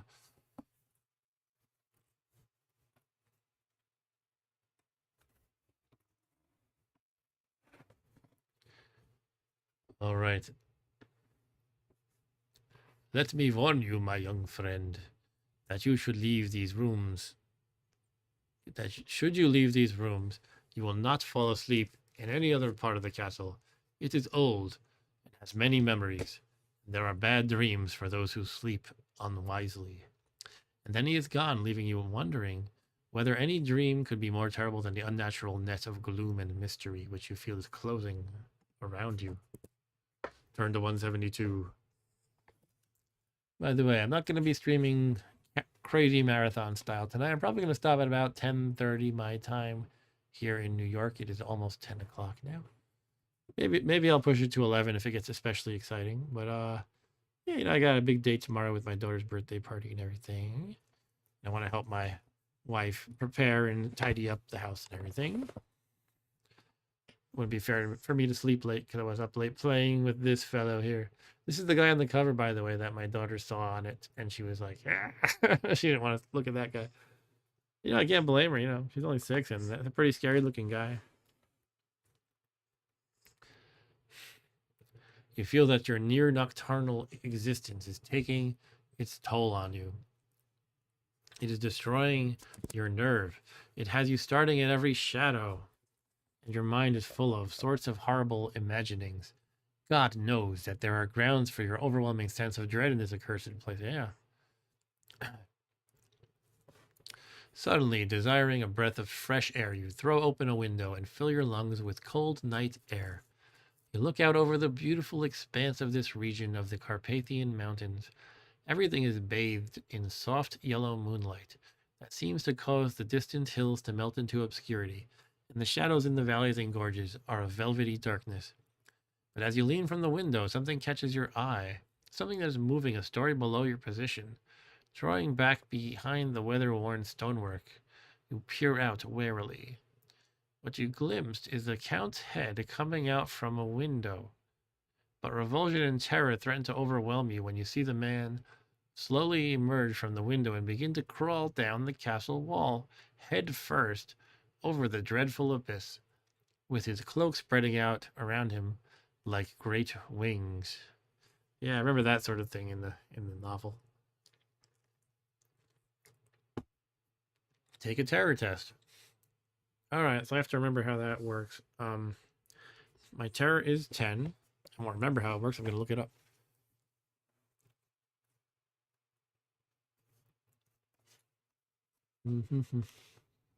It's different from the other tests. I remember that much. All right, here we go. Terror tests. Testing your terror score works differently from other attribute tests. If it is your terror score that is being tested, roll 4 dice in total. If the total roll is equal to or greater than your terror score, you've passed the test. So higher is better for terror, and it's 4 dice. Less than is you failed the test.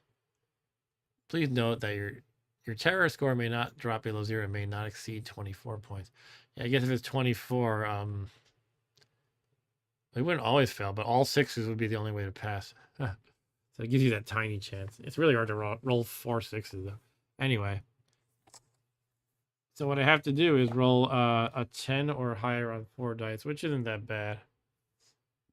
Now, again, I have this overhead camera set up, but for some reason, OBS, my streaming software, isn't letting me make it bigger.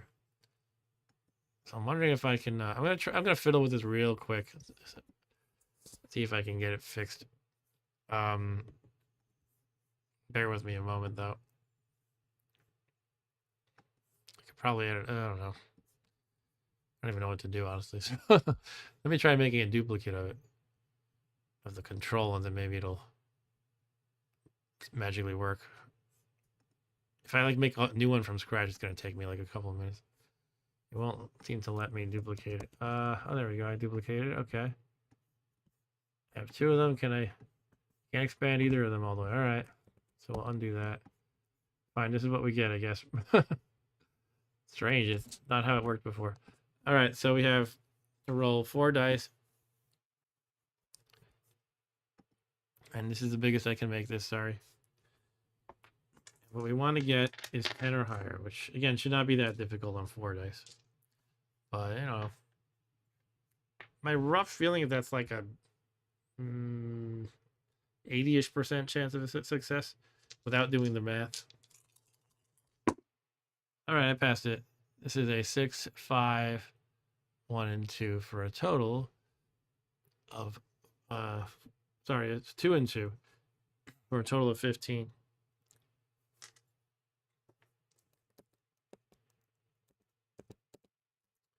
All right, so as it says, if you pass the test, turn to 225. So I will do just that.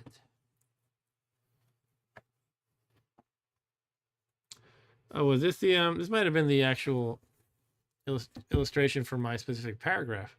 See, that's Jonathan Harker looking out the window, seeing him crawl headfirst down the wall. Although I didn't see that face, I suppose, but that's let's see what his face looks like. Like, huh, interesting there. All right, so I passed the terror test, 225. I guess either his daughters, I think that's what they refer to them as.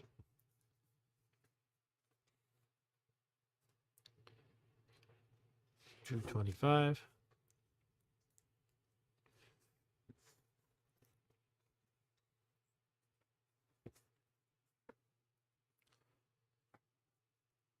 What manner of man is this Count Dracula, or what manner of creature in the semblance of man? At the moment you determine to do all you can to escape or die trying, you are convinced the Count has left the castle now, and decide to use the opportunity to explore more than you have dared to do just as of yet. Sorry, 1 second. Taking up a lamp, you descend the stone stairs to the hall. Although you find you can pull back the bolts easily enough and unhook the great chains, the great door is locked and the key gone. It must be in the Count's possession. Ah. So instead you set upon a thorough examination of the various stairs and passages that interlace the gloomy castle and try all the doors that open from them. 1 or 2 small rooms near the hall are open, but there is nothing to see in them except old furniture, dusty with age and moth-eaten. At last, however, you find a door at the top of a stairway which, though it appears locked, gives under a little pressure. Okay. Door at the top of the stairway which appears locked, but it gives under a little pressure. You've entered a wing of the castle further to the right than the rooms you know, and a story lower down, its tall windows overlooking the great precipice. The castle is built on the corner of a great rock, so that on 3 sides it is quite impregnable. Great windows were placed here during its construction, where sling or bow or culverin could not reach. To the west is a great valley, and ascending the distance,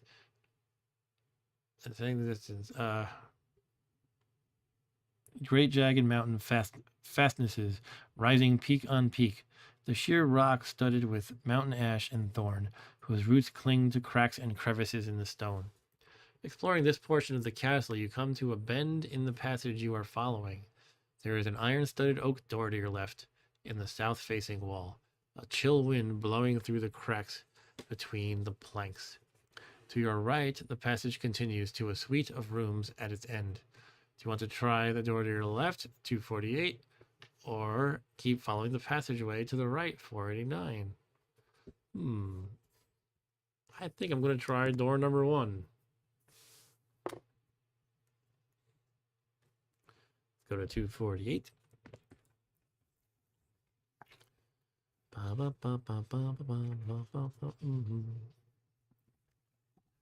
Yeah, no, it's not me.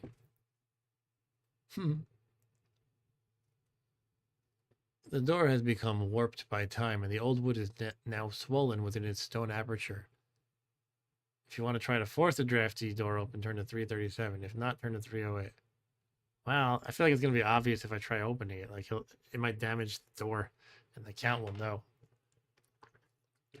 What do you guys think? Should I go for it or just move on? Maybe I'll just try it anyway. I'll be stupid and try it. It's 337. Let's do it.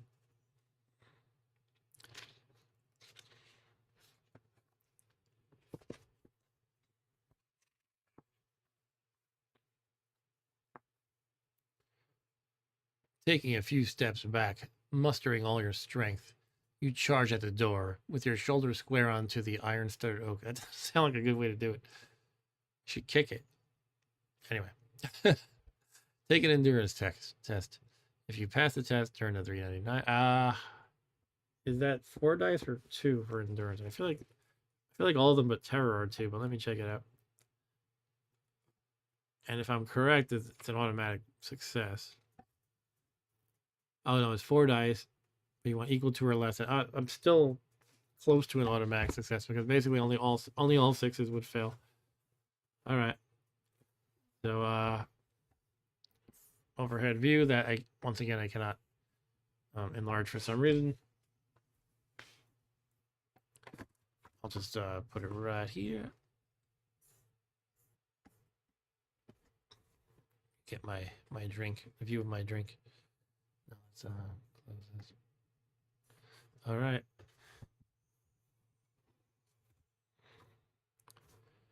Should be easy. And that was actually not a great roll, but good enough still. That was an 18.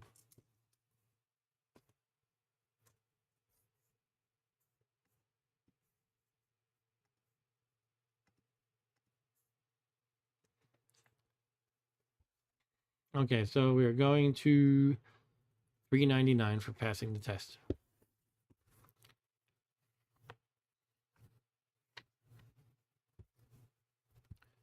You make contact with the door and it bangs open to reveal a yawning gulf beyond. Wherever the door led to once upon a time tumbled into the abyss long ago, as the castle fell into ruin over the course of the unforgiving centuries. Take an agility test. Oh, this is, I think, my first agility test of the game book. Oh. I just realized why I have to do that. I bet I did like a running start and plowed through the door and it's open and there's like a bottomless pit essentially in front of me. And if I'm a little too clumsy, I think I'm about to fall to my death. Unless like Dracula would save me or something. So yeah, let's do that. I have a 9 agility.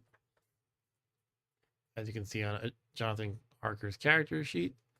So yeah, we need a 9 or less. It's probable I will pass it, but totally possible that I could fail it. Stu says times its wish to mean it. Yeah, right. All right, once again, the stupid overhead view can only get so big. That's all right, though. All right, here we go. I assume this is do or die, but we'll see, I guess. All right, that was a wonderful success. A 3.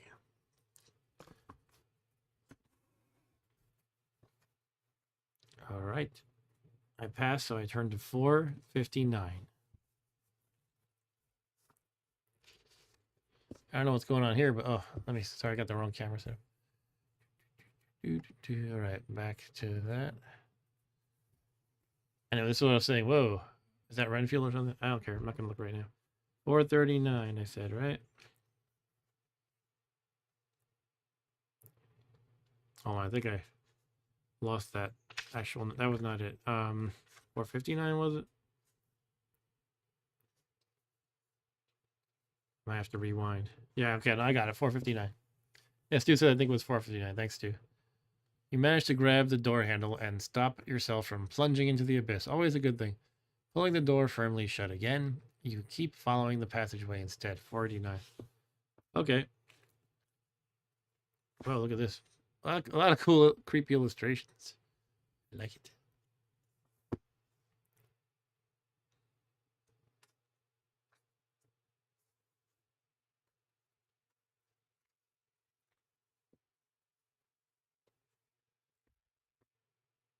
Yellow moonlight floods in through the diamond panes of the curtainless windows, softening the wealth of dust, which covers everything and disguises in some measure the ravages of time and moths. You are glad you thought to bring a lamp with you, for there is a dread loneliness about the place that chills your heart and makes your nerves tremble. Ah, more terror. Okay. Now my terror is 11.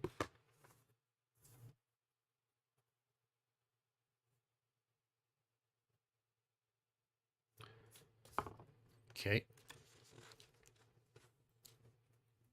Descending a short flight of crumbling steps, you find yourself in an octagonal chamber, not unlike the one that separates your bedroom from the dining room in your apartment. 2 doors.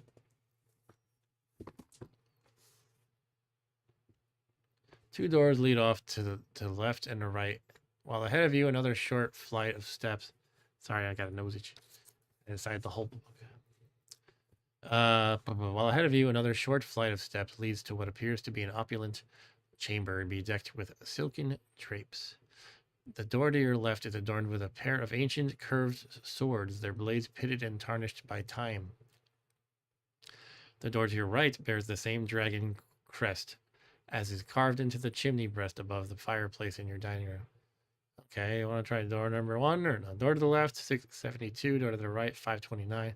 Ignore both doors and descend the steps to the opulent chamber below. Stu said maybe if you spend time with the succubus, it will remove some of your terror. No, I had to kill the succubus. It attacked me. I don't remember if it was actually a succubus. It was like the countess. I think it described her as a succubus. But what I wrote on the combat sheet was countess. All right, so I don't know. Usually when I have these kind of fairly arbitrary choices, I just go down the list. But you could say that there are some hints here, maybe. Stu said the left door has a goat, so I suggest the door to the right. Well, the right one has the dragon breast. Dragon crest, sorry. Carved into the chaining breast.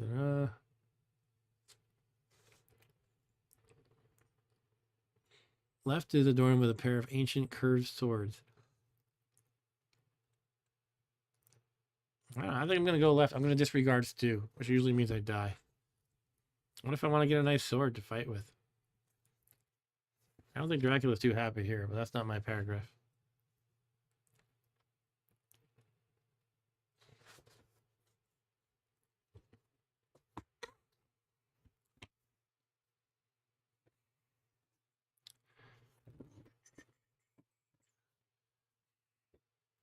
$672. The door is unlocked, and opening it, you step into a room shrouded in darkness. You raise your lamp above your head, and its welcome sight is reflected back from 1,000 captured treasures. The room is full of trophies recovered from battlefields hundreds of years ago.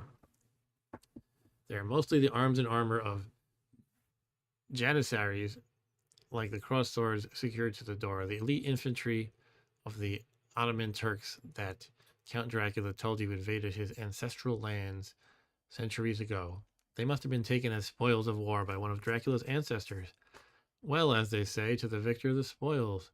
A number of items in particular pique your interest. A fanned arrangement of swords, an open box of the kind apothecaries used to carry with them, containing a number of glass bottles, a large chest that has its lid closed, an ornate flask supported upon a brass stand. Okay. Well, I guess I'm going to get some stuff here. Woohoo. I will get a nice wooden stake.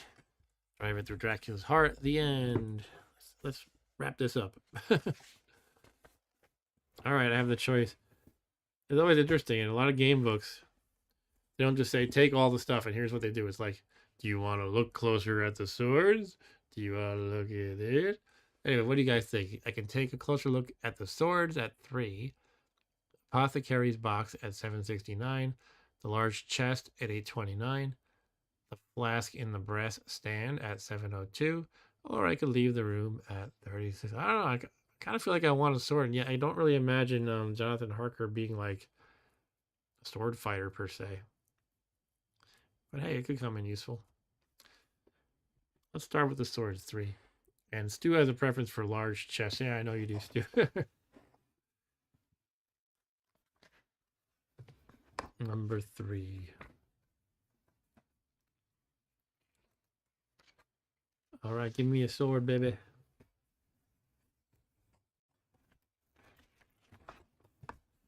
Give me a mountain and nothing to do. Although they bear the patina of age upon their blades, the swords are surprisingly well preserved.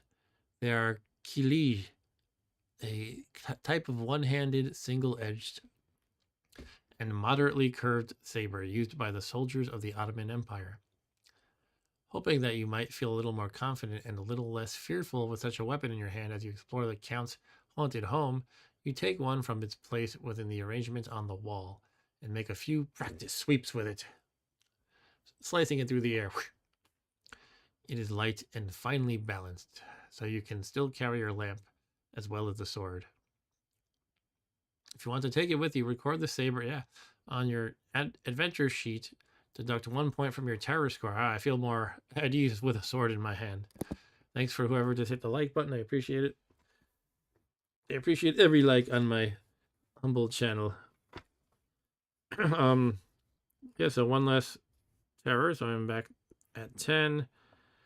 And they don't really give you an equipment. Oh, yes, they do. They give you a tiny equipment box. Saber. Okay, I got the saber. And as long as you are wielding the blade in battle, you may add 1 point when calculating your combat rating. Nice. So I'm just writing +1 combat, so I can function at combat of 10 again, which is my base combat to begin with. Something knocked it down to 9 last time. I don't remember what. Okay, so I have the saber. Turn to 672 and make another choice. I wonder if some of the, or at least one of these objects might be something I don't want to mess with. I just don't know what it would be though. But I'm gonna let the curiosity get the better of me and just go down the list, I think. Let's check out the apothecary's box at 769.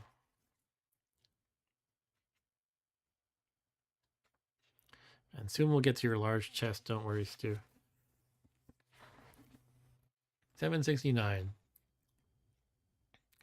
The bottles. Stu says the swords only turn the cuts off your manhood. The end. Oh man, close the book. The bottles stored in the box contain the dry residue of a dozen, what's that word? Filters? Is it an odd spelling of filter? Filtres? Potions, elixirs, and sleeping drafts. But there is one that is still liquid. It is clear, colorless, and as you discover when you remove its ground glass bung and give it a sniff, odorless. Oh God, do I want to drink this old potion that Dracula had lying around? If you want to drink the potion, turn to 799. Filter means ED8 in Transylvania system.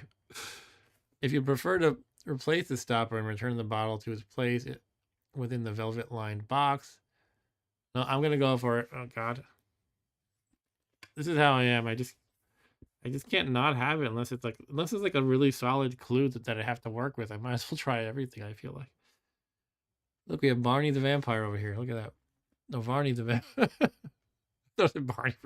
I was like folded like this, and I saw Arnie. Like, what are this? Is there really a vampire named Barney? Anyway, that's not my paragraph. 799. I love you. You love me. I'm trying to think of a clever rhyme that would be vampire-like about draining blood, but I can't think of one on the fly. Let me have your blood. I don't know. You take a cautious sip, and when the liquid fails to burn your lips or tongue, you down the contents of the bottle. Almost immediately, you feel a welcome calm spread through your body. Yes, you feel the tension ease from your muscles, and there is peace and comfort in every breath you take. At the same time, you feel as if a befuddling cloud is lifted from your mind, and your senses becoming sharper. Deduct 1 point from your terror score and add 1 point to your combat score. All right. I can't stop nodding my head because I'm so happy with that outcome. And the Undead Engineer says, yes, old vampire story. Varney the vampire, or the Feast of Blood, and Barney the vampiric dinosaur, maybe. Anyway, all right, my terror is down to 9, and my innate combat score is 10, but with the sword it should be 11, so that's cool. I feel like at least one of these things is going to be bad. But again, it's like if I have no information to work with, I just gotta try everything. Maybe it's hey Vern, like Varn. Hey Varn. I don't know. Hey Vern is Ernest. The Feast of Blood and Thomas Prescott Prest, says the Undead Engineer. I don't get the reference. I'll have to look that up. In the 1800s. Oh, interesting. So it's a real thing. All right, cool. Yeah, so I already looked at the sword, so I can't do that. So it's basically the large chest. He wrote the story, Thomas Prescott. Oh, cool. He wrote a story about Varney. That's kind of cool because it seems like not Jonathan Harker, but Jonathan Green probably pulled in other vampire stories in this one. And I think that's, rather than just sticking strictly to the novel. I mean, he's already gone beyond the novel because there's so many different, branches of exploration you can follow. And also you can play as Dracula. So, but yeah, I guess he incorporated some other vampire stories, which is pretty neat. All right. So we can look at the large chest as Stu likes, because he likes large chests. Let's do that 829.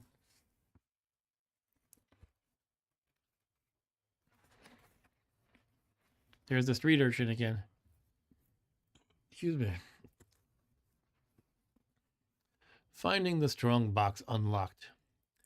As you lift the heavy lid, the light from your lamp is reflected back at you from what looks like a king's ransom in silver coins. Huh. So there is a mirror in here, kind of, right? I guess it's probably not smooth enough to see a reflection, but it can reflect light. You cannot help but gasp and wonder how much ancient wealth is hidden away in the Count's castle. To stuff my pockets full of it and run. Not that I know how to get out of here. Picking up one of the coins, you scrutinize it more closely. One side is covered with Arabic calligraphic script, but on the other is the face of a bearded, hawk-nosed sultan with a turban. Of course he does. A turban on his head. Around the edge is what appears to be a name, Sultani Mehmed II. If you want to fill your pockets with antique coins, turn to 859. I don't know. Do I really want to do that? Sure, let's do it. I was kind of joking about it. Is that really going to be that useful to me? I don't know. I got the option. I guess I'll take it. I'll be like walking around, clank, clank, clank, ching, ching. And Dracula's like, what's that? I don't know. Just, that's nothing. You fill your pockets with coins until you can carry no more. Add the antique coins to your adventure sheet and turn to 890. Look, another paragraph fighting an urchin. What is this? How many paragraphs are there about fighting urchins? All right. So I will write down antique coins. Kind of at a weird angle here. I will show you my sheet so we can look at all the stuff I have now. I haven't shown you the sheet in a while. And hopefully you can semi-read my chicken scratch handwriting, but here's Mr. Harker's sheet. His combat score is up to 10. Endurance is 23. ESP and agility are the same. They never changed. Current terror score is 9. Never used the penis mightier. No, the pen is mightier. Equipment. I have a golden crucifix, which already has taken effect. When I shaved, I cut myself shaving. It kept Dracula away from launching at my neck or my face or whatever. Good luck tokens. I don't know what those are doing. I still have the flask of plum brandy, and I wrote that. You can look at paragraph 139 to see what it does, which I did when I started the stream just to review. And essentially, it heals my endurance by, I think, 2 per use. And if you use 2 of them, it will 2 of them at the same time. Basically, it'll reduce your combat by 1, but also reduce your terror by 1. So you can actually, if you do it right, you could reduce your combat when it doesn't really matter, but cure terror that way. I guess it's like you get a little tipsy and you feel okay, but you fight worse. But if you drink more than 2 at one time, the combat keeps decreasing, but terror has a limit of 1 that you can replenish, basically. So it doesn't work that well for improving your mental state, but it can really mess up your combat. Anyway, aside from that, we also have the saber that gives +1 to combat rolls, and antique coins now, and that's it. All right, so we have the antique coins. Let's go to 890. So far, I'm glad I went to this room. I still feel like there's got to be something bad here, but I don't know. Once again, if I have no clues, I'm just got to try everything. And Undead Engineer says, cool game. Yeah, I think it's cool too. Yeah.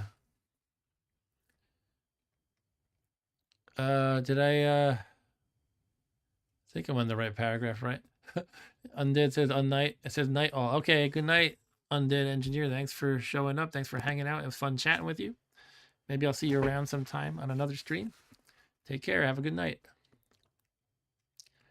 Okay, resuming the paragraph. Sorry, I keep having a doubt that I went to the wrong one because it doesn't just say it. Now you can take the last thing. So let me just rewind my stream quick just to be sure. It probably is right. But I don't know. I might have gotten distracted. Unfortunately, in my my preview, when I rewind it, it's such a crap resolution right now, so I can't actually see where it told me to go. Let me I don't know.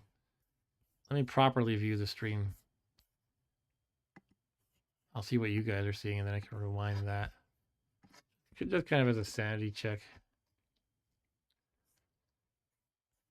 All right, so it's weird. I can see my see what I said like 5 seconds ago, or 20 seconds ago, or so. Okay, just rewind. Before I reviewed my character sheet.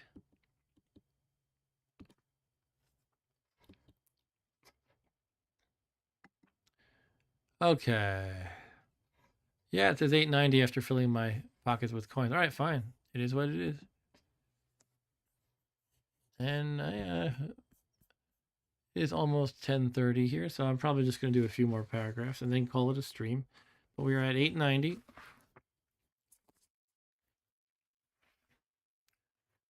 You slowly become aware of a whispering sound within the room.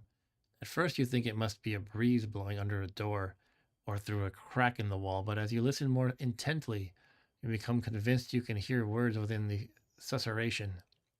Curiosity getting the better of you, you close in on the source of the sound until you are standing before a table upon which rests a silver stand.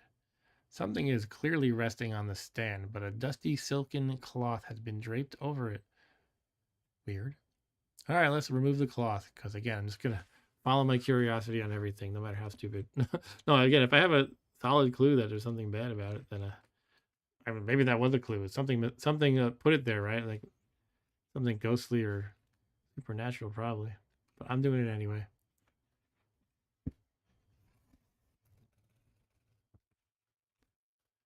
Pulling the cloth free, you immediately take a step back, giving your revulsion a voice as you find yourself face to face with what appears to be a mummified head.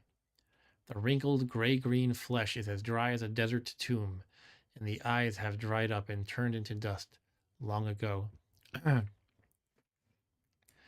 straggly hairs of a beard still cover the sunken hollows of its cheeks and the bony point of its chin, while the top of the head is covered by an ancient turban. Oh, this is like one of the sultans or something he defeated in battle, or one of like the leaders, I guess. And then you hear the whispering again and realize it is issuing from the dead man's dried up lips. Oh, snap. Put some chapstick on his lips. Let's make him feel better at least. Anyway, take a terror test. So that should not be too hard once again because I have terror 9.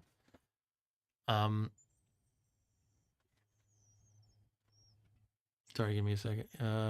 Yeah. All right, so I need to make to roll a 9 or higher on 4 dice, which again shouldn't be too difficult. Last time it was a 10 I needed. The overhead cam that I'm not allowed to resize. So it's very weird. I don't know why OBS is being a pain like this. But yeah, I cannot resize the window. That's all right though. You can see the dice-ish, I guess, right? The glare is the worst problem. But anyway, let's just roll. Let's use the white dice this time. Maybe it'll show up better. All right, so again, 4 dice. We need a total of 9 or better. It should not be too difficult.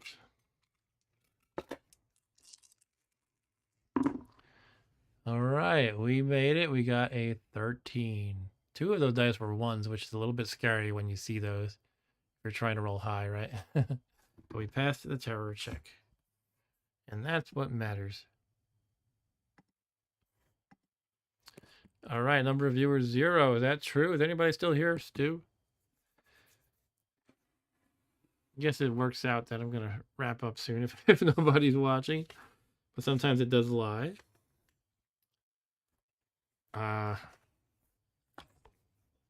Yeah, terror test. We passed, so go to 99.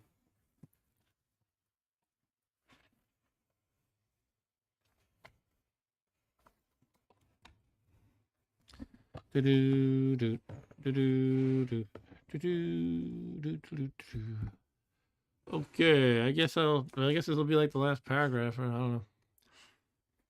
Here is the mummified dude's head, I guess. Your heart pounding inside your chest, you nonetheless stand your ground and listen intently to the head's whispered utterances, while your ears hear the guttural desert tongue of Arabia. Inside your head, you hear the words spoken in the Queen's English. Beware, for the accursed lord of this place is a ghoul, a demon who drinks the blood of the living to sustain his own life after death. You have heard enough, your pulse pounding in your ears. You back out of the room, closing the door firmly behind you. You wonder what other impossible secrets the castle hides within its walls. Add 1 point to your terror score and deduct 1 blood point. Then turn to 15. Why would I deduct? I guess because I know a little bit about Dracula. I don't know. So, blood score is basically how powerful Dracula is my understanding. So I lessen that by 1.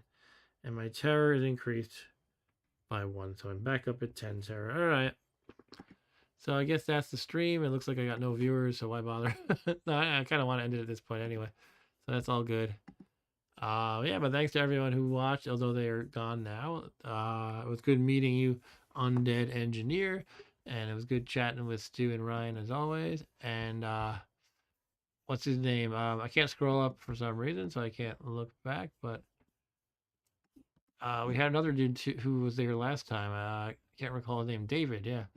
So yeah, thank you all for joining and chatting, and perhaps I'll do the part 3 of this Dracula story soon. But for now, I am out. So have a good night, everybody, and take care.